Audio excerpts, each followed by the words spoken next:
Bonjour à tous, une petite vidéo pour s'entraîner à calculer des dérivés. C'est la suite d'une série de vidéos que je vous propose pour vous entraîner. Dès que vous avez un petit peu de temps, il faut s'entraîner régulièrement pour être performant. La dérivée donc de la fonction f qui est définie sur R par ce quotient. Pourquoi est-elle définie sur R? Parce que le seul problème qui pourrait l'empêcher d'être définie sur R, c'est le fait que le dénominateur s'annule. Or, vous savez que l'exponentielle ne vaut jamais quelque chose de négatif, c'est toujours positif. Donc si vous lui rajoutez 5, ça risque pas d'être nul. Donc la fonction f est bien définie sur R.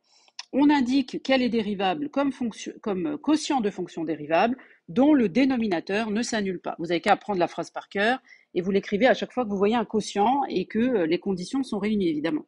Alors, ensuite, je prends 2 secondes pour repérer la forme générale de ma fonction, parce que c'est de ça dont va dépendre le calcul.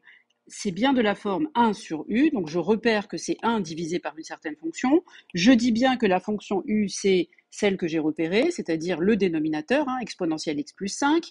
Je me souviens alors que la formule qui est dans mon cours me dit que la dérivée de 1 sur u, c'est l'opposé de u' divisé par u carré.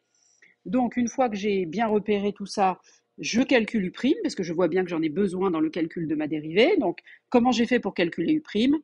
L'exponentielle a pour dérivée elle-même, et 5 est une constante, et donc elle disparaît au moment où on passe à la dérivée. Ensuite, je vais appliquer ma formule. Je mets au numérateur moins u', donc moins exponentielle x, divisé par u au carré. C'est bien ce que j'ai mis au dénominateur.